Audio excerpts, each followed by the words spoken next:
Je suivrai mon Seigneur et mon Maître, sans jamais m'éloigner de ses pas, sans que rien ici-bas ne m'arrête, et sans rien que le chant de sa voix. Tous ensemble. Je suivrai mon Seigneur et mon Maître, sans jamais m'éloigner de ses bras, sans que rien ici-bas ne m'arrête, et sans rien que le chant de sa voix. Je vivrai de bonheur et de grâce. À lire avec moi dans le Cantique des Cantiques. Vous savez que nous sommes en train de parcourir la Bible et nous sommes parvenus à ce livre qui se trouve entre l'Ecclésiaste et le prophète Ésaïe. Et j'aimerais vous lire quelques versets au chapitre 2. Le Cantique, chapitre 2, et au verset 10. C'est un dialogue entre l'époux et l'épouse, et nous sommes au milieu d'un dialogue. Mon bien-aimé me parle, et il me dit, « Lève-toi, mon ami, viens, ma belle, car l'hiver est passé, et les pluies ont cessé, leur saison est finie. On voit des fleurs éclore à travers le pays, et le temps de chanter est revenu. La voix des tourterelles retentit dans nos champs. Sur les figuiers, les premiers fruits mûrissent. La vigne est en fleurs et exhale son parfum. Lève-toi, mon ami, et viens, viens, ma belle. Ma colombe, nichée aux fentes du rocher, cachée au plus secret des parois escarpées, fais-moi voir ton visage et entendre ta voix, car ta voix est bien douce et ton visage est beau. Prenez-nous les renards, les petits renards qui ravagent nos vignes quand elles sont en fleurs. Mon bien-aimé est à moi, et moi, je suis à lui. Lui qui paît son troupeau sur les prés pleins de lys. Et quand viendra la brise, à la tombée du jour, et quand s'estomperont les ombres, reviens, ô toi, mon bien-aimé, pareil à la gazelle ou à un jeune faon sur les monts escarpés. Jusque-là. Seigneur, que ta parole puisse parler à notre cœur. Nous avons parfois de ces livres dans ta parole qui nous cachent un peu leur sens. Seigneur, alors aide-nous à comprendre. Éclaire-nous par ton Esprit Saint. De même, Seigneur, que tu sois avec nos enfants, l'enseignement qu'ils reçoivent, que tu bénisses leurs moniteurs et leurs monitrices. Au nom de Jésus. Amen. Quel étrange livre que le Cantique des Cantiques. Le livre que tous les garçons savent trouver et que pourtant très peu de gens lisent et encore moins comprennent. Mais pourquoi Dieu a-t-il mis un tel livre dans la Bible, coincé entre l'Ecclésiaste, plein de pessimisme, vanité des vanités, tout est vanité, et les 66 interminables chapitres du prophète Ésaïe?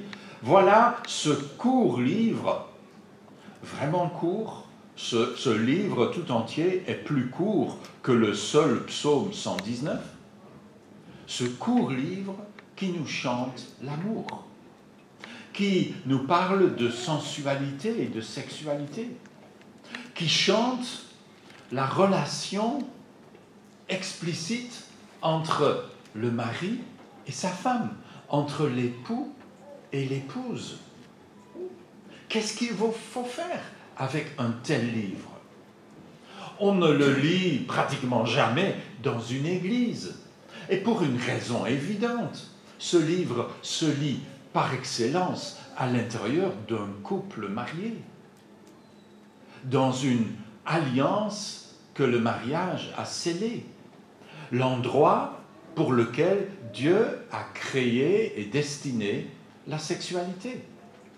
Et pas pour le grand public, comme aujourd'hui, un peu trop souvent, on le croit. C'est une image de la pureté de la sexualité aujourd'hui, trop souvent salie. Mais est-ce qu'il n'y a que ça? Est-ce que tout ce que ce livre me chante, c'est la relation enviable entre un mari et son épouse? Non, bien sûr. Et dans le peuple juif à qui Dieu a confié l'Ancien Testament, dans le peuple juif, quelqu'un, je n'ai aucune idée qui, quelqu'un a eu une intuition remarquable. Il faut savoir que dans le peuple juif, on a attribué à chacune des grandes fêtes un livre biblique qu'on lit. Vous comprenez bien qu'on n'a pas attribué le prophète Ésaïe parce qu'il faudrait allonger la fête tellement le livre est long.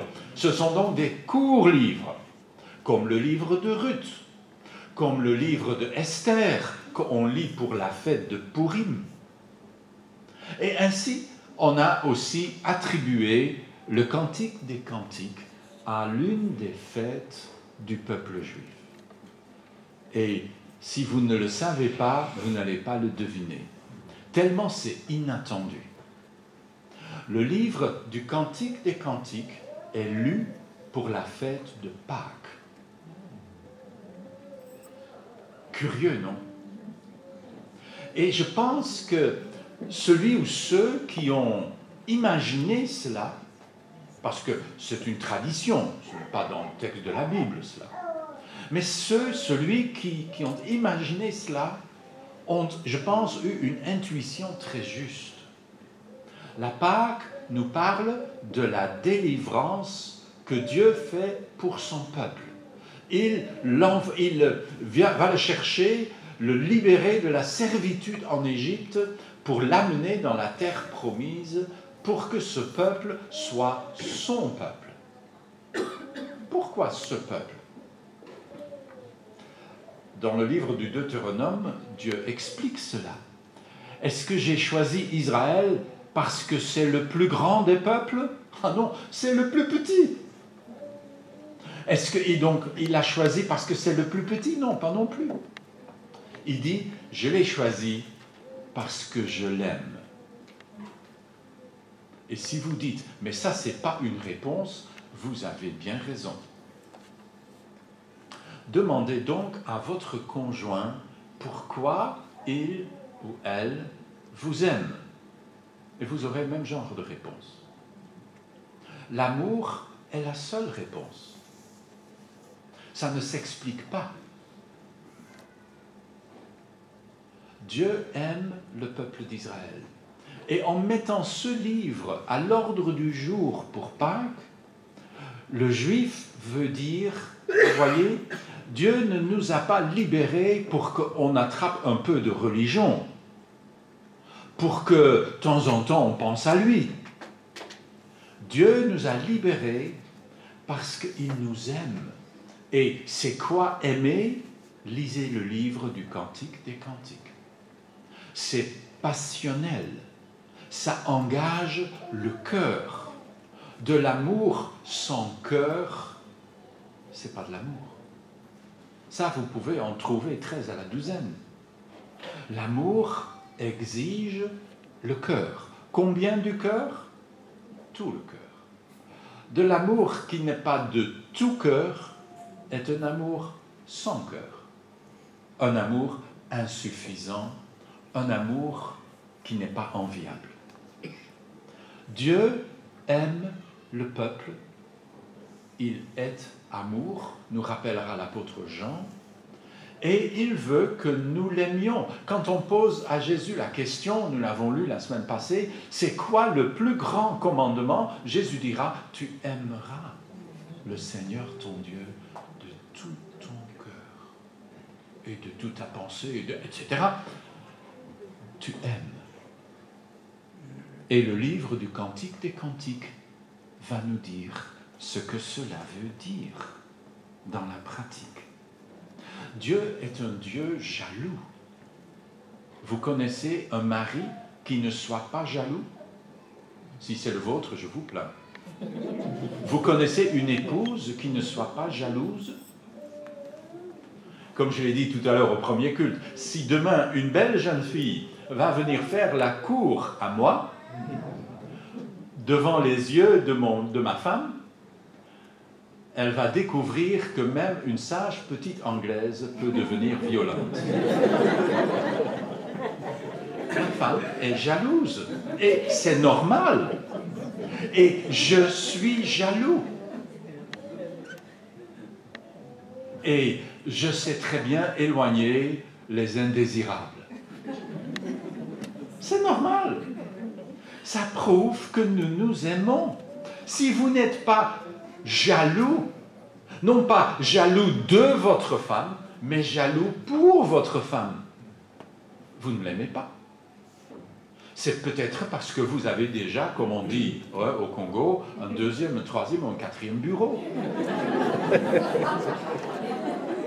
Alors, bien sûr, vous n'êtes pas jaloux. Vous aimez la multiplicité. Alors, vous êtes à plaindre et votre femme et vos bureaux successifs sont également à plaindre. Ce livre nous raconte ce que nous ignorons à notre perte. Dieu est amour. Je vais le dire autrement. Dieu est un amant avec un A majuscule. Il nous chérit avec jalousie, nous rappelle l'apôtre Jacques. Je suis l'être aimé, le peuple aimé, l'Église aimée, le chrétien aimé. Et je suis aimé avec jalousie par un Dieu qui ne tolère aucun rival. Et ça, bien sûr, le Cantique des Cantiques nous le rappelle. Ce livre est un chant, en fait une série de chants. Il y a un refrain, il y a 3 refrains. Nous les rencontrons au chapitre 2, 3 et 8. Filles de Jérusalem, je vous en conjure, par les gazelles ou par les biches de la campagne, n'éveillez pas, non, ne réveillez pas l'amour avant qu'il ne le veuille. Ce livre, dans son refrain, contient un avertissement. Ne provoquez pas l'amour. Et ça vaut autant pour l'amour humain que pour l'amour spirituel. Ne provoquez pas les choses. Ne courez pas plus vite que la musique. Laissez le temps au temps. Vous risquez sinon de le regretter. L'amour est de Dieu. Laissez-moi vous lire le seul verset dans tout ce livre où Dieu est mentionné. Il faut lire loin. C'est dans le dernier chapitre, au chapitre 8 et au verset 6, où il est écrit « Mets-moi comme un sceau sur ton cœur, comme un sceau sur ton bras. » Ça veut dire au plus proche. Le sceau, un homme hébraïque le pendait sur une cordelette devant son cœur ou le portait sur un anneau à son doigt, au plus proche. Car l'amour est fort comme la mort. La jalousie est dure comme le séjour des morts. Ces fièvres sont des fièvres brûlantes, une flamme de l'Éternel. Et là, on a tout dit. Dieu, dans son amour pour nous, est un amant dont l'amour brûle comme un feu, veut tout embraser. Dieu ne se contente pas plus que nous, d'un petit peu d'amour en retour. Que dirions-nous d'une jolie jeune fille dont nous sommes tombés amoureux, que nous avons mariée et qui nous dit, la première chose, après avoir échangé les anneaux, « Écoute, si ça ne te gêne pas, je voudrais quand même rester habité là où j'habite et toi chez toi. » C'est une douche froide. Hein? Ça, ce n'est pas la chose, bien sûr, que nous voulons. L'amour est un feu qui embrase. Il y a un autre genre de refrain dans ce livre, et j'aimerais attirer votre attention à cela, parce que ce refrain-là est la clé de ce livre. Il tient d'une phrase qui se répète 3 fois, mais avec chaque fois un changement. Tout d'abord, en 2 versets 16, nous lisons « Mon bien-aimé est à moi, et moi je suis à lui, lui qui fait paître son troupeau sur les prés pleins de lys. » Nous avions lu cela tout à l'heure. « Mon bien-aimé est à moi ». Sentiment tout raisonnable, tout normal en début d'une relation. Il est à moi. C'est un peu égocentrique. C'est vrai, c'est juste, mais c'est peut-être un peu limité, parce que c'est quand même un peu plus que cela. Et cela, peu à peu, ça va ressortir. Au chapitre 6 et au verset 3, elle répète la même chose, mais avec un changement. « Moi, je suis à mon bien-aimé, et mon bien-aimé est à moi. » Voyez, ça ne tourne plus autour d'elle. Elle a compris que ça tourne autour de lui. Ce n'est pas « il est à moi », mais d'abord « je suis à lui ». Autrement dit, je ne suis plus à moi. Et ça devient tout à fait limpide au 7-11, qui est le sommet du livre. « Moi, je suis à mon bien-aimé, et c'est moi qu'il désire. » Voyez, le « il est à moi » a disparu. Non pas parce que ce n'est pas vrai, c'est toujours aussi vrai, mais ça n'a plus besoin d'être dit. Il y a autre chose qui est maintenant au centre et au cœur de tout. Je suis à lui. C'est moi qu'il désire. Je dois donc être tout à lui. Plongeons dans ce livre. Oui, encore un détail. Qui parle? Ce livre est écrit par Salomon. Salomon qui avait une multiplicité de femmes. Et le livre nous le rappelle. Salomon n'avait pas encore ses 700 épouses, comme il est dit dans le livre des rois.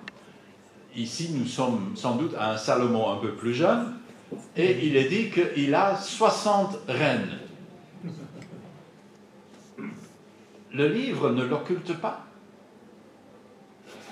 Et pourtant, ce livre, écrit par Salomon, chante le véritable amour. Il faut, je pense, comprendre, Salomon, il pourrait avoir n'importe qui, la preuve. Mais c'est elle qu'il aime. Jusqu'à quand? Jusqu'au bout? Je n'en sais rien. C'est une autre question. Ça ne touche pas le livre. Celui qui nous aime, parce que ce livre, au-delà d'une idylle entre 2 personnes, nous parle de l'amour de Dieu pour son peuple, de l'amour de Jésus pour son Église.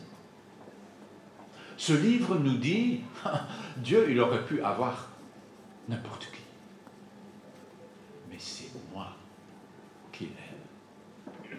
Ça, c'est un sentiment qu'il ne faut jamais perdre de vue. Alors on a dit parfois, oh, en fait, l'intrigue est plus compliquée.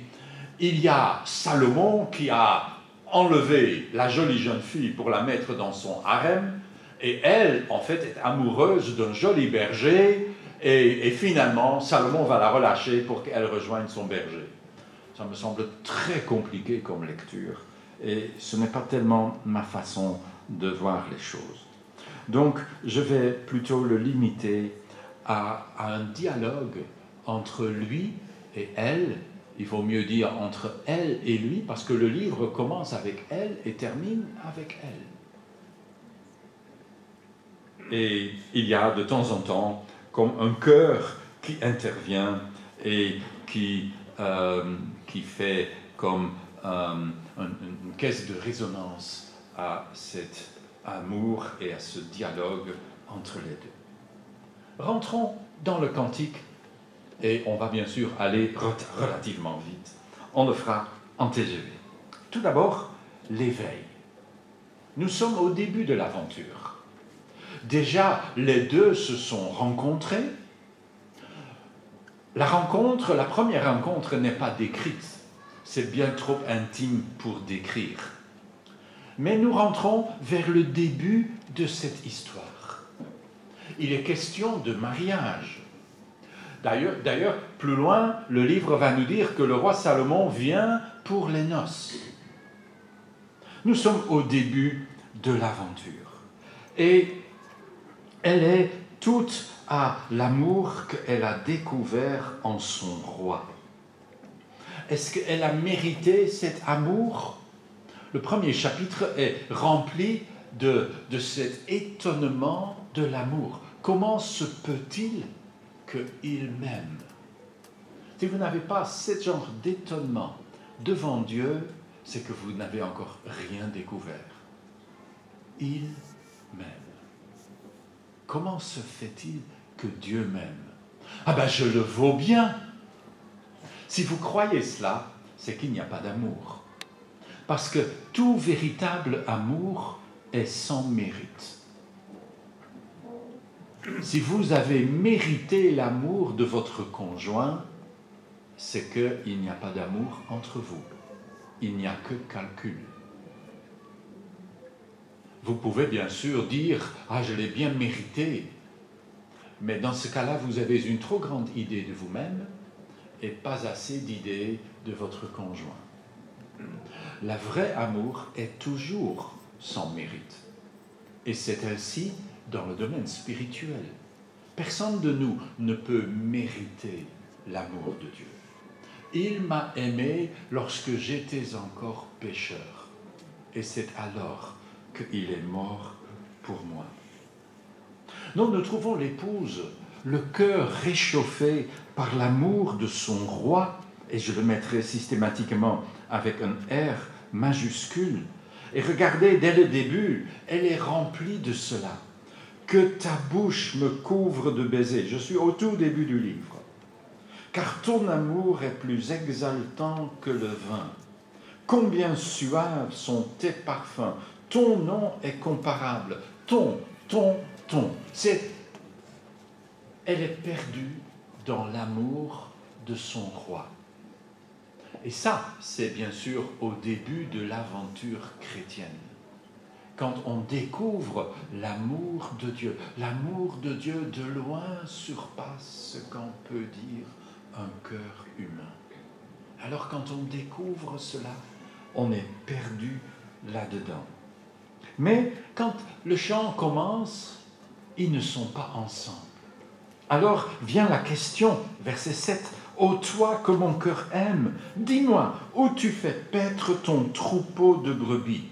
Où est-il » Et la réponse vient, et là c'est le roi qui commence à parler. « Si tu ne le sais pas, verset 8, si tu ne le sais pas, ô toi la plus belle des femmes, va donc suivre les traces du troupeau de brebis. » C'est curieux, non? Parce que quand je traduis cela, et je crois qu'il faut le traduire dans notre expérience spirituelle, ce livre me dit quelque chose qui aujourd'hui ne passe plus très bien. Il dit, tu veux savoir où est le Seigneur? Va voir dans son Église. Parce qu'aujourd'hui, on a tellement de gens qui disent, oh, Dieu j'aime bien, mais l'Église, merci beaucoup. Les gens ont tellement mal à l'Église. C'est peut-être parce que l'Église a tellement mal à Dieu. Parce que l'Église a tellement mal réagi à l'amour de Dieu. Si tu veux savoir où est ton Seigneur, va voir dans son Église. Va voir là où il se trouve en train de s'occuper de ses brebis. Alors, il se retrouve, et ça c'est la fin du chapitre 1er, Et le premier refrain intervient, ne réveille pas l'amour avant qu'il ne le veuille. Ça vaut la peine d'attendre. Ce n'est pas très populaire aujourd'hui dans le domaine de l'amour entre un homme et une femme. Aujourd'hui, on ne veut plus attendre. Je veux tout et tout de suite. Et en ce faisant, on casse l'amour. Ce faisant, on brise ce qui aurait dû nous satisfaire pour la vie tout entière. Et combien, aujourd'hui, ne sont-ils pas de couples de l'amour brisé? Demandez aux statistiques combien il y a de mères célibataires. C'est terrifiant. Quelle sagesse dans ce refrain. Il est bon d'attendre. Ne réveillez pas l'amour avant qu'il ne le veuille. À cela suit le texte que nous avons lu. L'invitation, un des plus beaux textes, je crois, dans ce poème. Bien sûr, le langage n'est pas 21e siècle et n'est pas Belgique. Chez nous, la vigne ne fleurit pas ou seulement tardivement. Il n'y a pas beaucoup de figuiers, la voix des tourterelles. Tout cela, c'est un peu une autre vie. Mais on est sous un autre horizon, bien sûr. Et à une autre époque où on était sans doute plus empreint de poésie. L'hiver est passé. L'hiver du péché. L'hiver d'une vie sans Dieu. L'hiver est passé.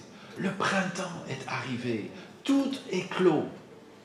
La vie reprend. Et il est temps de chanter. Il est temps de se réveiller. L'hiver est fini, le printemps est venu. Alors prenez-nous les renards, ces petits renards qui ravagent nos vignes.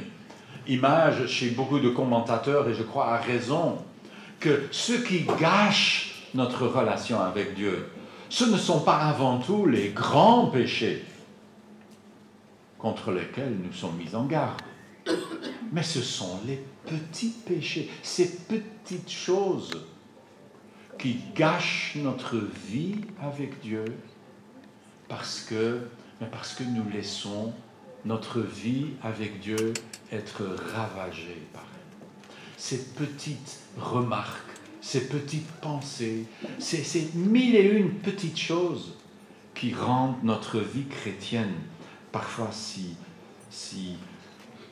indifférente et si décevante.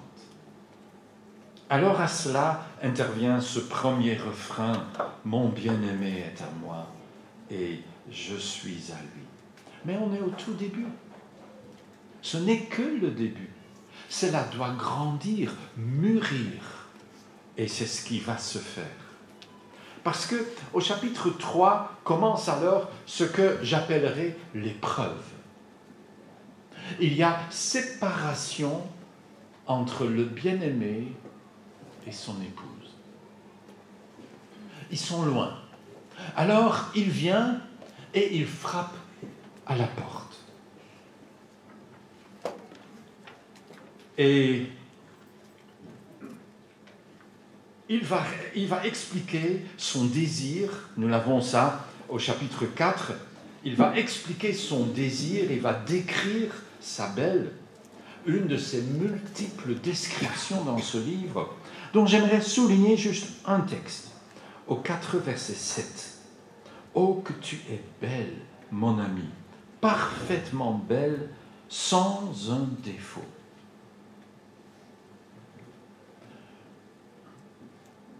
Vous imaginez bien que ça, c'est son regard rempli d'amour. Si quelqu'un d'autre avait fait la description, il aurait relevé les défauts. Parce qu'il n'y a personne qui est sans défaut. À ceux qui lisent la Bible, et nous sommes sans doute nombreux, cela rappelle bien sûr un texte dans le Nouveau Testament, où l'apôtre Paul nous rappelle que Christ a donné sa vie pour l'Église afin de la faire paraître devant lui sans tache, ni ride, sans aucun défaut. Je me regarde, je vois plein de défauts. Pas seulement physiques, ça c'est évident, mais aussi spirituellement parlant. Plein de défauts. Et qui de nous ne le voit pas? Que nous sommes remplis de défauts. Mais quand Dieu me voit au travers de Jésus-Christ, il me voit sans défaut. Parce qu'il me voit au travers de son Fils qui est sans défaut. C'est comme ça que Dieu me voit. Je ne mérite pas cela. Je devrais même dire, Seigneur, écoute, tu exagères, mais laisse l'amour parler le langage de l'amour. C'est comme ça que Dieu me voit. N'est-ce pas comme ça que nous devons voir nos conjoints? Si votre conjoint a duré un peu, ne regardez pas que son ventre a pris un peu plus d'ampleur. Ne regardez pas votre épouse que sans doute elle a plus de rides qu'au jour de votre mariage. Regardez dans votre miroir et vous verrez que vous aussi vous en avez un peu plus. Mais nous devons nous regarder dans le langage de l'amour. C'est comme ça que Dieu nous regarde. Tu es parfaitement belle. Il la voit un peu plus loin comme un jardin fermé. Nous lisons cela au verset 12. « Tu es un jardin bien clos, ô ma sœur, ma fiancée, une source close, une fontaine scellée. » Aujourd'hui, dans notre absence de culture moderne, c'est le contraire. On a rendu l'amour public au travers de la pornographie, au travers des publicités et au travers de mille et une autres choses. On n'est plus un jardin fermé, à double tour, accessible qu'à ceux qui ont la clé. Qui ont la clé à notre intimité? C'est une bonne question. Et sur le plan spirituel, l'Ancien Testament nous raconte à répétition comment le peuple s'est prostitué. Alors la clé qui aurait dû être à Dieu seul est librement distribuée à tout vent. Sommes-nous un jardin privé ou un jardin public? Et je ne parle pas seulement pour les femmes. Dans la culture africaine, il est assez coutumier de voir une femme comme un jardin et l'homme comme un coq. Le jardin pour lequel il n'y a qu'un seul fermier qui peut semer, et le coq, lui, qui peut aller semer partout où il veut. Mais cette vue est extrêmement éloignée de ce que dit la Bible. Un jardin clos. Nous sommes dans la relation avec Dieu, nous sommes hommes et femmes, nous sommes l'épouse. Nous sommes l'objet de l'amour divin. Nous sommes un jardin clos. Est-ce que je suis un jardin clos? Est-ce que la clé est juste entre les mains de Dieu? Ou est-ce que je suis tellement public que je suis tout vent de doctrine qui passe sur le marché ou sur Internet? C'est tellement facile de se livrer à tout et à n'importe quoi. Le récit continue et au chapitre 5, il y a la grande séparation. Elle n'est pas totale, parce que ce n'est pas le bien-aimé qui est parti. Lisez, elle est au lit, et lui frappe à sa porte. Si vous pensez à Apocalypse 3:20, je pense qu'il y a sans doute un rapport. quand Christ dit à une église, quand Christ dit à l'épouse, « Je me tiens à la porte et je frappe ». C'est comme ça ici au début du chapitre 5. Et elle a sa réponse. « Je suis au lit et je n'ai pas envie de sortir ». Au début, nous avions lu « Ton amour vaut mieux que le vin ». Ici, nous pourrions poser la question « Ton amour vaut mieux que ton lit ? Ton amour vaut mieux que ton confort ? Oh Seigneur, je suis au lit, je suis fatigué, je n'ai pas le temps. » Et alors, elle est prise de remords, elle se lève, elle ouvre la porte, tout ça dans un langage poétique à volonté, bien sûr. Et enfin, quand elle se lève et ouvre la porte, il est parti. Il est parti. Il y a de ces négligences qui, un jour, risquent de nous surprendre que Christ est parti. Que Christ n'est pas à notre service jusqu'à ce que nous ayons enfin du temps pour lui. Parfois, dans la vie chrétienne, c'est un peu comme ça. Mais quand enfin elle se lève, il est parti. Et ensuite? Ah, ça, c'est bien sûr la vraie question. Et ensuite? Déçu, je rends mon tablier et je dis « Oh, le christianisme, ça ne marche pas. » Il y a des gens comme ça. « Ah, je suis déçu. » Et on quitte l'Église et on quitte la foi. Elle fait autre chose. Elle va partir à la recherche. Une recherche difficile. Elle va rencontrer les gardes qui la violentent. C'est décevant, c'est dur, mais finalement, elle va retrouver celle qu'elle aime. Et nous, sommes-nous indifférents à l'appel de notre Maître qui frappe à notre porte et qui nous dit « Viens ». Est-ce que nous sommes sensibles à cette voix? Si cette voix nous laisse indifférents aujourd'hui, chers amis, que sera-ce quand, lorsque sonne la dernière trompette, nous sommes appelés au grand festin des noces de l'agneau? Serons-nous comme les vierges folles qui sont prises au dépourvu et qui doivent passer outre? Est-ce que, comme ici dans le cantique, quand nous sommes enfin prêts pour lui, il est parti? C'est une des questions que nous laisse ce livre. Est-ce que nous allons chercher quand dans notre vie, Dieu se fait absent? Deux questions vont la guider dans sa recherche. Et ces questions peuvent nous aider aujourd'hui. Au verset 9 du chapitre 5, je pense que c'est le cœur qui s'exprime. « Qu'a donc ton bien-aimé de plus qu'un autre ?» Et parfois, on doit se poser la question.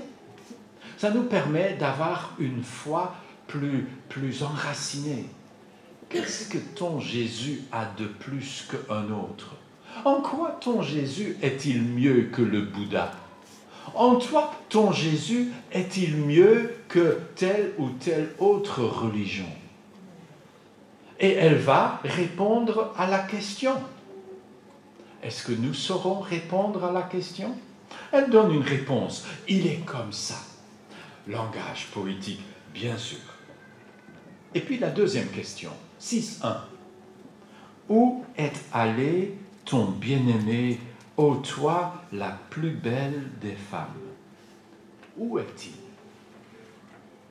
Et ces deux questions vont la guider pour retrouver son bien-aimé. Et elle connaît la réponse. Mon bien-aimé est descendu dans son jardin, vers ses parterres d'aromates pour faire paître son troupeau. C'est peut-être un peu monotone, mais il est toujours occupé avec son troupeau. Mais n'est-ce pas pour cela que notre Maître est appelé un berger? Et que même il est le bon berger, il est toujours occupé à son troupeau. Si tu as perdu le chemin, reviens à son troupeau. Tu pourrais bien le retrouver, comme nous dit le cantique. Et quand elle le retrouve, elle grandit. Et elle dit en 6:3, « Je suis à mon bien-aimé, et mon bien-aimé est à moi. » Voyez, la séparation l'a fait grandir. Ce n'est plus « il est à moi », mais « je suis à lui ». Ça veut dire « je ne suis plus à moi ». J'ai appris que ça ne tourne plus autour de moi.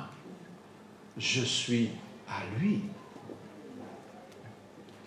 Et alors, dans la joie de la communion retrouvée, ils passent du temps ensemble.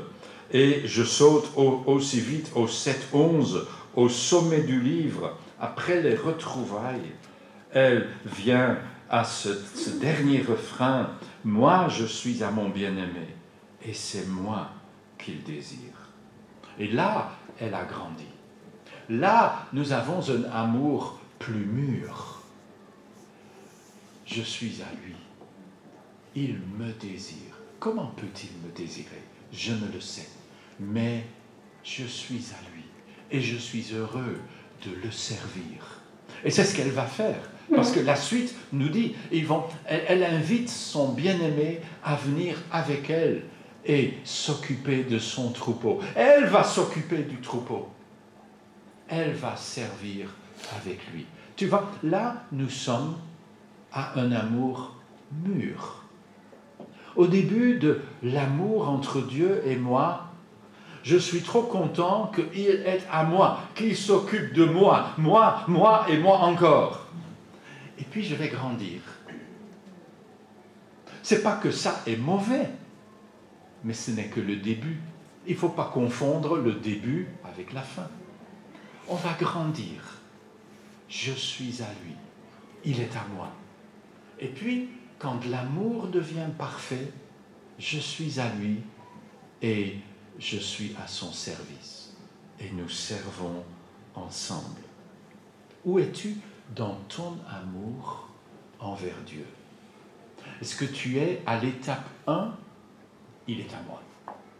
Et ça tourne autour de toi. C'est bien. Mais ce n'est que le tout début. Tu es encore à l'école maternelle de l'amour.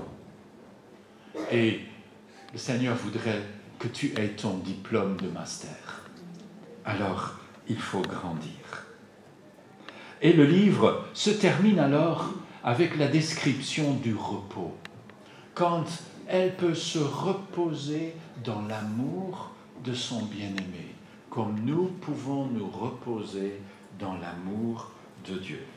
2-3 remarques sur la fin de ce livre, à partir du verset 5 du chapitre 8. Tout d'abord, lui dit à l'épouse, verset 6, « C'est dessous le pommier que je t'ai réveillé à l'endroit où ta mère t'avait conçu. » Abstraction faite du langage poétique. Laissez-moi divaguer dans mes pensées. Il dit où il l'a trouvé, où sa mère l'a conçu. J'ai dû penser à un texte où le roi David dit au psaume 51, « C'est dans le péché que j'ai été conçu. » Et je me dis, où est-ce que Dieu m'a trouvé? Il m'a trouvé dans mon péché. Il n'a pas attendu que je sois parfait, que je mérite son amour, mais il m'a trouvé dans mon péché. Et là je divague totalement et je suis bien d'accord avec vous, mais je ne peux pas m'empêcher. Le pommier. Vous savez bien que dans notre culture européenne, le pommier est l'arbre du péché. Ève a croqué la pomme. Je pense qu'il n'y a rien dans la Bible pour nous dire que c'était un pommier. Donc, je ne divague pas totalement. Mais si ce pommier est le vague rappel de Genèse 3, où est-ce que Dieu m'a trouvé? Il m'a trouvé là, à l'endroit du péché, à l'endroit de la désobéissance, à l'endroit où j'étais au plus loin de lui. N'est-ce pas ça ce que me dit la Bible? Il nous a aimés le premier. Tu ne peux pas le battre de vitesse. N'essaye même pas. Si tu l'aimes, c'est que depuis longtemps, il t'aime, lui, le premier. Un amour divin, comme un sceau sur son cœur. C'est comme ça que Dieu me voit. Il ne me veut pas à une certaine distance. Écoute, on n'est quand même pas les mêmes. Non, non, le mot central dans l'Ancien Testament de l'amour de Dieu, c'est en hébreu le mot chesed, et ce mot veut dire que Dieu descend jusqu'à moi. Dieu n'attend pas jusqu'à ce que moi je vienne à son niveau, c'est peine perdue, il n'y a aucun espoir. Mais il descend à mon niveau. Et on traduit ça par sa bienveillance. Mais c'est ça ce que ça veut dire. Il m'aime. L'amour est une flamme de Dieu. C'est Dieu qui l'allume. Et nous sommes appelés à l'entretenir. Puis, il y a une comparaison entre un mur et une porte. Là aussi au chapitre 8. Je suis un mur ou je suis une porte. Repensez au jardin clos. Je suis un mur au repos dans la paix qu'il me donne, ou je suis une porte ouverte à tout vent, à tout entrant. Et elle dit, je suis un mur, un rempart, et j'ai trouvé la paix auprès de lui. Verset 10 du chapitre 8. Et alors le livre termine au chapitre 8, verset 14, de la même façon, et je ne peux pas m'empêcher de le voir ainsi, que se termine la Bible. La Bible termine avec une prière. Viens. Et ce livre termine avec la même prière. Et je le traduis comme les Juifs le traduisent. Dépêche-toi, mon bien-aimé, et sois pareil à la gazelle ou à un jeune faon sur les monts embaumés. Dépêche-toi. Viens, mon bien-aimé.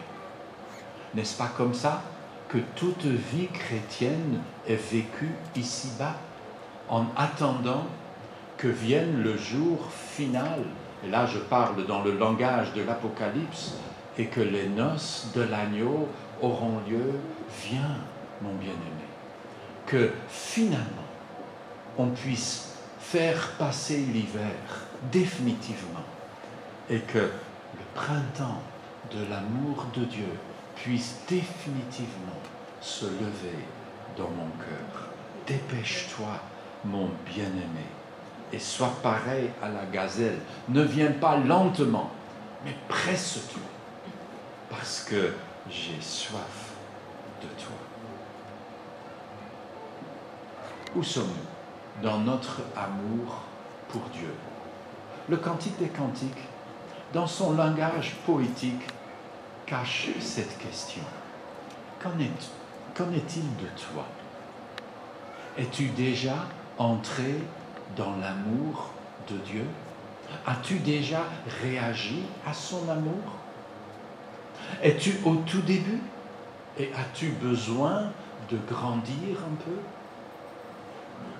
Es-tu affermi dans cet amour et es-tu heureux de le servir? Mais pour tous, nous aurons la même question à la fin. Dépêche-toi, viens vite, Seigneur Jésus. Prions.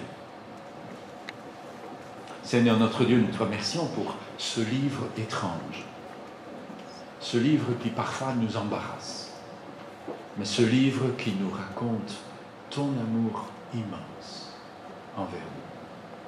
Seigneur, que nous puissions goûter à cet amour-là. Et Seigneur, que cet amour puisse embraser notre vie. Au nom de Jésus. Allez. Nous allons chanter ensemble.